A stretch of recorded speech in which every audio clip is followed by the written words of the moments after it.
Thank you. So we have about 30 minutes, I guess, for questions. So we're happy to entertain any questions that you may have on this issue. So, Jay. Some of this stuff, especially on the link of cancer and also cardiovascular disease, this is pretty compelling stuff. Is this classified information, or does the health minister actually have access to this data? Because obviously, because he's not in the know. That's a serious question. I mean, are we doing something to bring this in front of our health ministry? So this is, almost all of this is actually in the health ministry report, but I'll get to it more in detail once we gather a number of questions.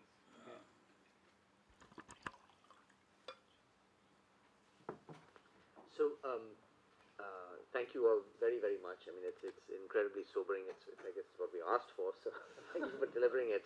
But indeed.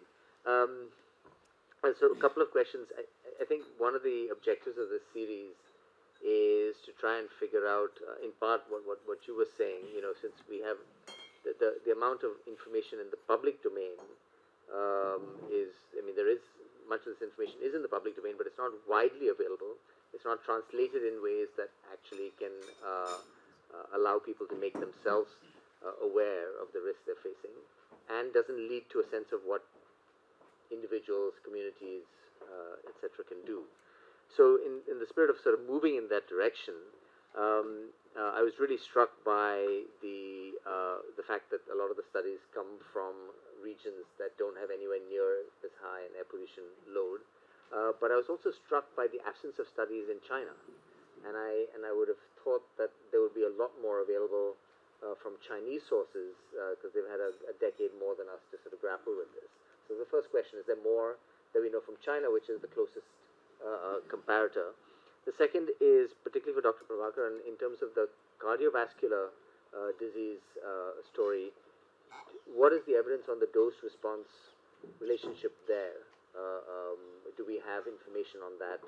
Are we, is it linear? Is it sort of going up with increased doses, or is there some sort of threshold beyond which it doesn't have that effect? And then third, I'd welcome any comments that you may have from your efforts to communicate with the broader public. What is it? What are the kinds of reactions you get? How easy is this to get across, both to groups like ours as well as groups that are more knowledgeable as well as perhaps less willing to invest in understanding technical material? Those are questions back there. This question is to Dr. Prabhakaran and to any other medical researchers over here. Is there any evidence to show that PM 2.5 particles, apart from the dangers you have already mentioned in your presentation, also pose a danger to health by being carriers for microorganisms? Because that brings them right into the bloodstream. So I just want to know whether there's any medical evidence to support that. So I guess we'll answer these and then get to a second round of questions. So Jay's question, I think, also ties into what you'd asked, Navroz, which is the accessibility and the availability of a lot of this information in the public domain. I think the report for the ministry, it started out with a lot of energy and enthusiasm from within the government. We put together a compendium of what's the best work that's available in India, supplemented by the global evidence where needed. Almost all of the work that we presented today is included in that report, and that was released a year and a half, almost 2 years ago now, and it was very quietly released. It was not, there was no fanfare associated with the release, but it was released in the middle of winter. It was released in January of last year. Question on why the media never picked it up is, I don't know what the answer to that is, but this has been widely available. Subsequently, reporters have also asked the Minister of Environment, has he actually read this report? But we don't know whether he's had a chance to yet. On the second question with regard to studies from China, we didn't go too much into the evidence base because it may have been a lot of information in a very short period of time, even more than what we've already delivered. But there are a number of studies that have been published with relation to cardiovascular disease, at least over the last 2 years. So a number of long-term studies that have been conducted over the last decades are now publishing. So we will get a lot more evidence, maybe less so on cancer, but on cardiovascular disease, at least there are a number of studies that have been published. A lot of the evidence on household air pollution and cancer has come from China. A lot. Um, in the review of that data, there were only a couple of studies in India, actually, and the majority from Asia were from China. And a lot of the work that on ambient air pollution that comes out of China in cancer, they're modeling the incidence estimates and the mortality estimates. They're not actually measuring it, so that's why I didn't include them here. But they are publishing a lot in this space. Right. I mean, with regard to the question on dose-response relationship, in terms of, I mean, I want to start off with a caveat actually. In terms of air pollution research and cardiovascular disease, we are at the foothills. We have not even reached the middle of the mountain. So, whatever evidence that we have is initial. It comes from multiple sources and it's patchy. But having said that, there is a dose-response relationship. Higher the exposure, higher the relationship. Putting it another way, air quality index of say 200, 250 is equivalent to smoking one packet of cigarette. Yeah, something like that. That's the kind of figure that you have. So the question is, what is the level which will be the best for any population? The WHO says 10. We have fixed it at around 60. But even at that high level, nearly 50-60% of the cities in this country have very high levels of pollution. So dose-response relationship is there. Maybe at the lower levels of air pollution, that relationship is not very, very apparent. But as you go, it becomes steeper. Maybe it starts off like this and takes a sigmoid shape and goes up. It doesn't flatten out. It can't flatten out. I mean, people will die, I think, so it will flatten out. Otherwise, the second question is, is PM 2.5 a carrier of microorganisms? I don't think there's any evidence to that. But the fact is, the diseases that cause that are caused by these PM 2.5 and pollutants can increase the risk for infection. So indirectly, yes, but not directly. Yeah, and what's the correlation between the chemistry of PM 2.5 and cardiovascular diseases? Okay, that's one. Second gentleman in the back over there in the orange sweater. What is that? Yeah. Yeah, so thanks very much. It was a very enlightening set of presentations. I actually have many questions, but let me pick two or three, and they perhaps layman's questions, so they might be a little incoherent. So one, of course, is that the point that Professor Prabhakaran just mentioned is that the WHO standards pegs PM 2.5 at 10, but we have it at 60. Right now, from the kind of data that you have,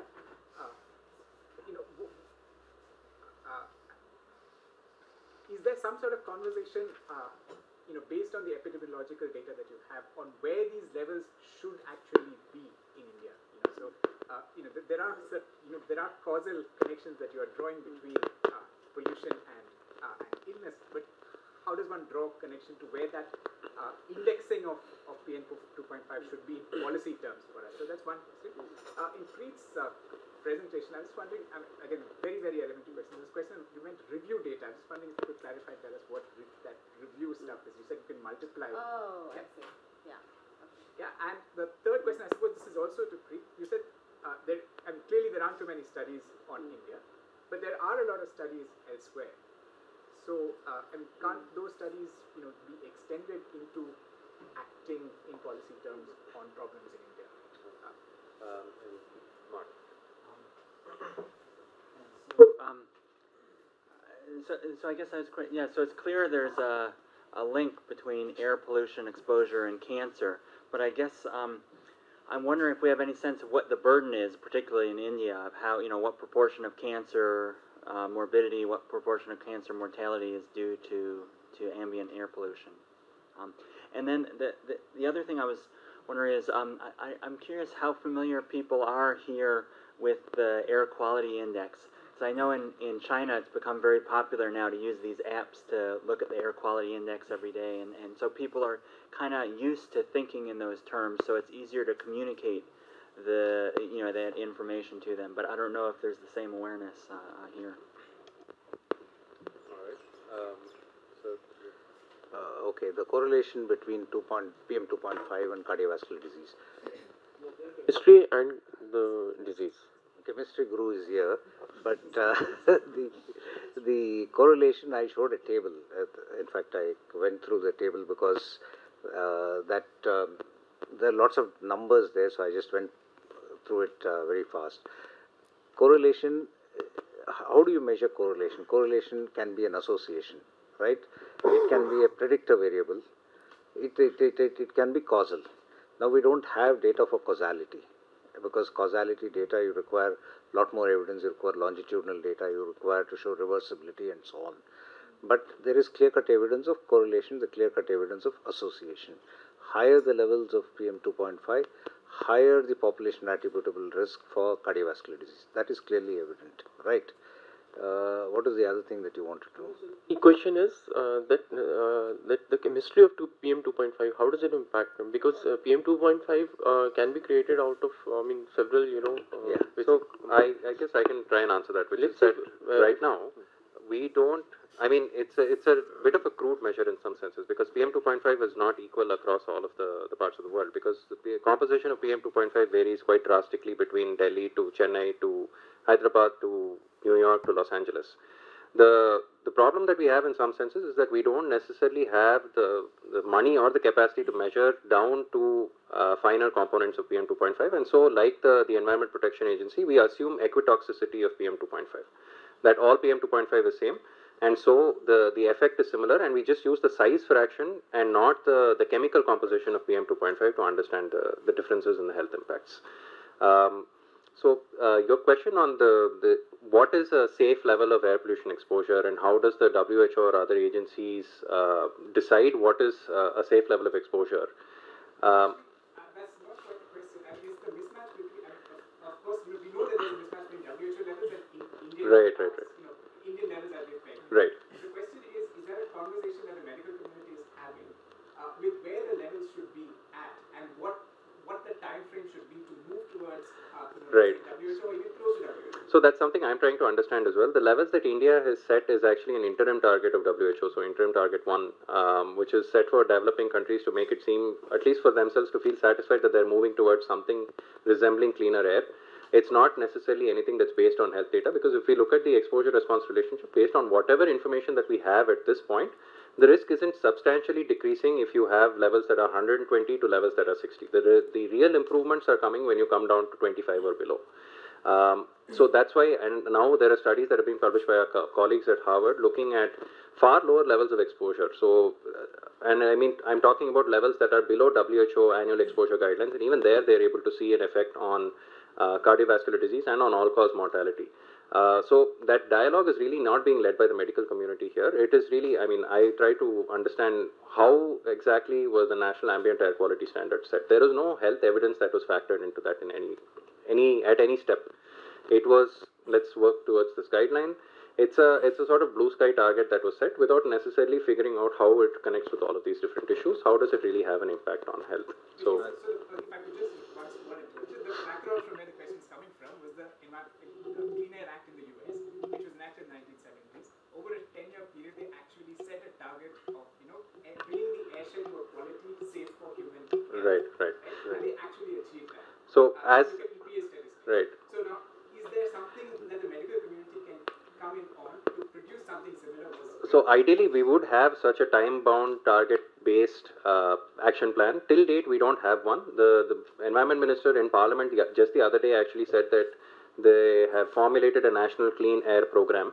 I don't know what that means, but maybe that is something that could have such targets. But right now, we don't have any such program that works towards a defined target that will be achieved in a defined period of time. No, I just wanted to add two things. Number one, you asked about the medical community. The medical community, actually, it's been an uphill task even in terms of educating doctors to ask questions about Are people exposed to air pollution? Are they walking? What's the kind of fuel? Nobody's asking those questions so that people can advise. I mean, creating that awareness in the medical community itself is an important aspect. The second thing is many of these things, I mean, I don't have to tell this group, policy making is obviously very complex. It's related to multiple stakeholders' interests, the fiscal interests of the government, and so on and so forth. If I have to answer the question, it is something akin to Euro 2 and Euro 3 and Euro 4.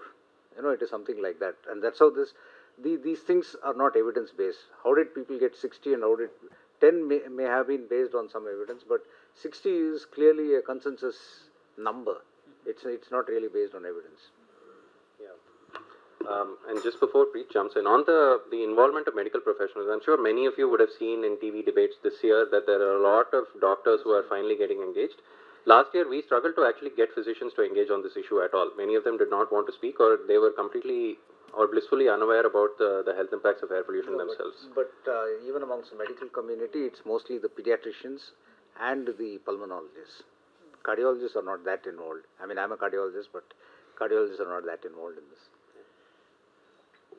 And there was a question about the reviews. So basically, there's this type of design where you can do a systematic review or a meta-analysis.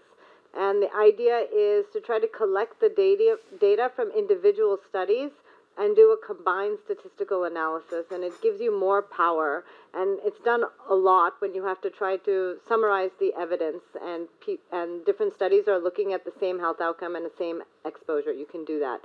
And in cancer, it's particularly powerful because usually we have a problem with small numbers for cancer studies. So if you can get many of these studies together and conduct the analysis, then that's what the title reviews was. There was also a question about can't we extrapolate the evidence that we have? And we can, but it's a matter of convincing policymakers. I've done some work in pesticides, and policymakers also say similar things. There's very compelling evidence for certain types of pesticides. We already know this. Many of them have been banned, over a decade ago, and they're still being used here. The health evidence is very strong, but still sometimes policymakers say, where's the evidence in India? So, it's a challenge. And there's no reason that you can't extrapolate it. If anything, you would expect the risk estimates to be stronger or higher, because not only are the exposure levels much higher, but we have indoor air pollution exposures. There's still malnutrition. There's various other reasons to expect that there might actually be an exaggerated effect. But at the minimum, we should try to extrapolate. I just wanted to add an aside. I was deposing before a parliamentary committee on tobacco, and the chair of the committee asked, where is the Indian evidence that smoking causes cancer? So you can imagine. So I think there was one question from Mark, and then so the question was around the cancer burden from ambient air pollution in India. So I had a slide, actually. I don't have a slide on that, but it was a slide about the proportion of mortality in India that's due to lung cancer versus cardiovascular disease. The sliver that's lung cancer is much smaller, obviously. But with respect to the proportion of lung cancer that's due to air pollution, that is a very good question. And now that the GBD estimates have come up with state-level estimates around the country, we can actually start to do this, because there's an air pollution expert group and there's a cancer expert group. So we could try to do some of these ecological studies within India across this and try to get a sense of this. I don't have an answer to that right now. You mean by comparing states with different levels of air pollution? So with all the caveats of the exposure data and cancer data. As far as I have understood, it's not only the PM2.5 which is very harmful. The fluorocarbon, the nitrogen, and the carbon. These three compounds make very, fatal compounds. and they are actually harmful. I am asking a question to you, if I am right or wrong. And the 2.5 or 10 milligram can be looked after, but the lethal compounds which it makes with the totality of carbon, nitrogen, and fluorocarbon, and some other also, makes it very injurious, and that is why, and when the atmosphere is having some water content, it becomes more harmful. So while we are told not to travel during the morning and the evening hours when the smoke is there, but in the sunshine, all lose, disintegrate and things become easier. So, what is your take on the subject? Questions? All right, Navroz and then Jay.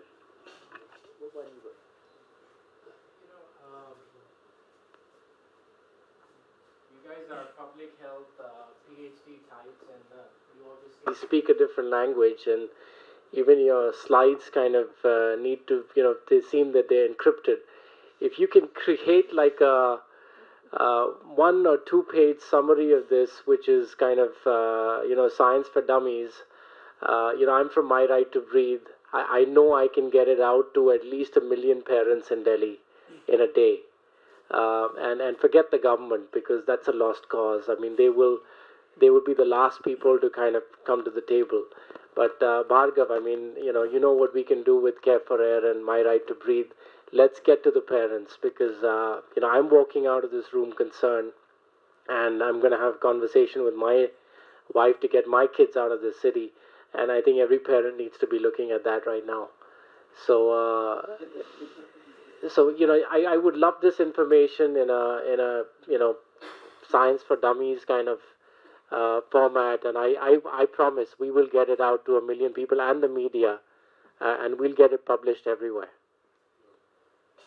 So actually, I'm glad that you went before I did, because it's on the same theme. I think it's first a comment and then a question. I think the challenge is it's not fair to expect the people who are in the middle of the technical debates to do that communication, but that communication clearly does need to be done in order to get it to those who are able to advocate and campaign and mobilize. And part of one reason we're doing this series is in fact to find out what is out there, then to pull that together and then see if we can get a group together, including the campaigners, to figure out what kinds of communication materials can be generated professionally from people who know how to communicate, because many, and I say this as an academic myself, many academics are not great at it. So I think this is sort of that bridge that we're hoping to build. But in doing that, I see a real problem in the communication task, because the reaction is going to be a get out of town reaction. Now, and picking up on what Matthew was saying, if you're telling the public that we have evidence that kidney cancer goes up 14%, or bladder cancer 13%, with a 4.4 microgram per meter cubed increase in 2.5, 62% for lung cancer with a 10 microgram per meter cubed increase. We are at an average of, I can't remember the numbers, but annual average of what, 150, 200 here, somewhere in that range. 140, 150. So it's 100 times what these sort of 60% increases to get down to 60, which is still not safe, right? If this is the message, so people will then ask the question, well, if this is what we know about the dose response story, then 60 is not going to keep us safe, and it's going to take a very, very long time to get down to 10. Therefore, what is the productive reaction you want for putting that information out? And if you put that information out without a story about what you do about it, which I think is a very important message for the campaigners, if you don't have that story about what you do about it in a time frame that makes sense, you end up with sort of a story of fatalism. Right? Now that's the first comment. We have to think very hard about how to communicate about this challenge. If I could just make a second point. The second related point is that if you look at the reaction that, for example, when they closed schools during the 600, 700 spike. As soon as that spike disappeared and you came down to 150, 200, you open up the schools, you open up the playgrounds. So you have this kind of contradictory message from the reactions that we do have. On the one hand, if you put up a message saying that if you get down to 10, which will take us, maybe a couple of decades, you're not safe. But anything other than 600 is you have to treat as normal and live a normal life. It's very hard for the public to know how to react. And then on top of that, you have the medical profession, for example, this whole Sri Lanka-India cricket episode, right? Where the kind of reaction from people is, if you can't deal with air pollution, you're weak, right? That was sort of the bottom line story. And I think it's really important for the public, for the medical profession, to come out and say this isn't a story about immunity or weakness and so on and so forth. So that's the starting point. But I end this somewhat confused about how that communication challenge will work out, given the risk of communicating well and inducing fatalism. So before you react, I think that was a very important message in terms of packaging information to the public. People get lost with the kind of information that we give, and also we need to put things in perspective. Kidney cancer is extremely rare. I mean, in terms of, if you look at, let's say, heart attacks, they're quite rare. So the packaging should be in terms of the numbers of years. The three things that we have to convey to people. One, you are not going to immediately die because of this pollution. That has to be made very clear. It's a long-term effect that's going to cause problems. Your lifespan, your life expectancy is likely to be reduced by 5 years, 10 years, whatever, depending on that linearity is available. We have that relationship in terms of if the PM 2.5 level is on an average this much, what is your expected decrease in life expectancy? So that is a clear-cut instruction. Second is important to message people with a disease. You have nearly 10% of the population, adult population in India with heart diseases. So for them it's very clear that they shouldn't be exposed to even 200 or 250 or 150, whatever. So they need to take adequate protection. If they have to use N95 mask, they might have to use it. We don't have clear-cut evidence that works. We may need trials on it, but short of evidence, that is a possibility that it might prevent. So that's the second message. The third is we have to be less alarmist, because you are in a situation where you have to live, but you have to live in a way you protect yourself. So creating this hype, I was a little disappointed by the medical profession during the India-Sri Lanka match. One of the, I think, I don't remember the name, but one very well-known pulmonologist said that you have to get out of the city. I don't think that is the reaction. Right, I mean, so we have to give a solution also. We are showing the problem, but we need to have a solution. We need to have a dialogue with the policymakers. We need to find cost-effective solutions. The problem is the cost. I mean, solutions are there, but the problem is the cost. So we need to have cost-effective solutions.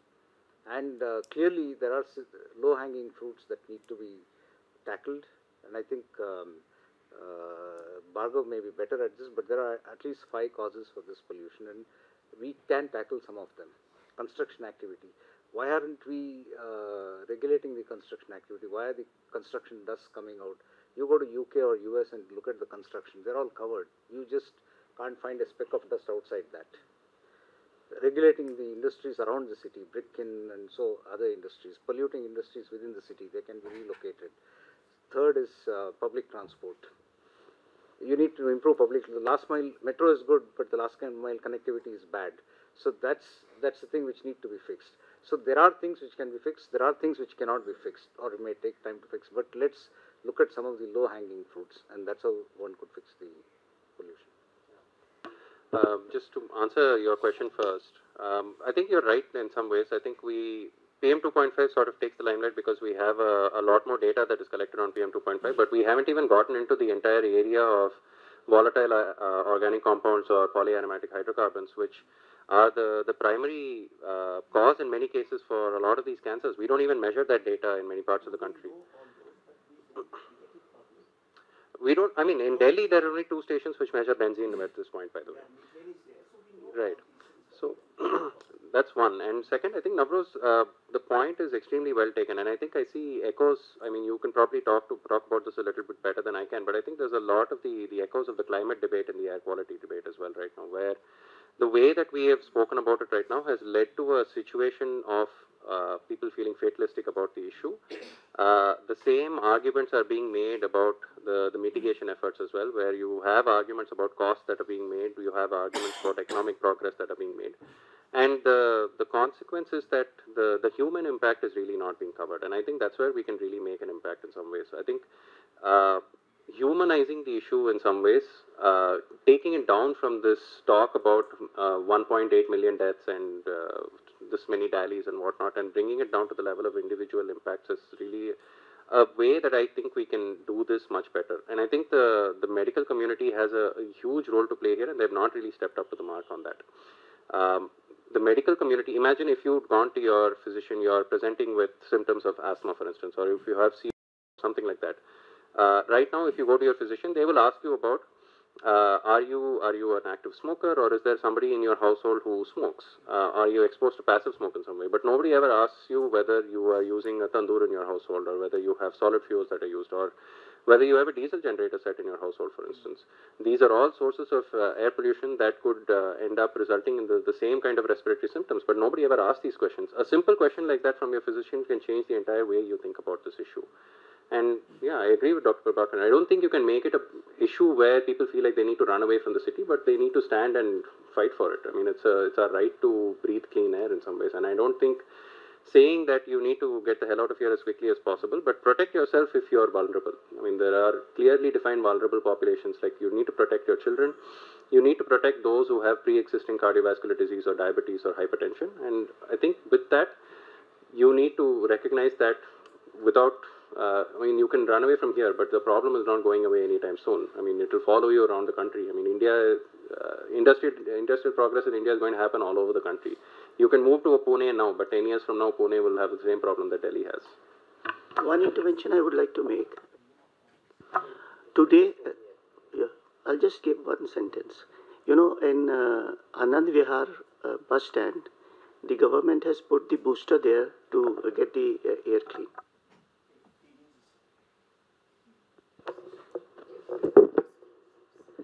I think this is the last question that we'll take. Okay, this stems from his question about the chemistry.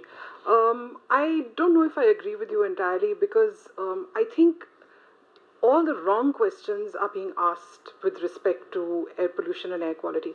I'm an atmospheric chemist, and I've done research in this area for about 15 years. And when I read what's out in the media, I find there's a complete lack of scientific basis for all this.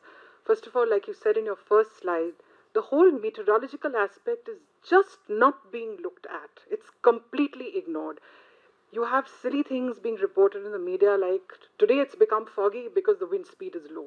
That's not the problem. The problem is the sources. You have to cut the sources first, right? So, in my opinion, this whole thing, including the communication part, that's a huge thing. I think this is an excellent forum for people who are on the policy side, the science, the medical, and the communication side, to just sit down and start doing something. If you need a good communicator, I'm sorry if I'm sounding boastful, I can do it. I've taught this subject, I know about it, I can put it in language that anyone will understand. Another big problem is perception that the man on the road has. I've spoken to any number of auto drivers and sabziwalas about this.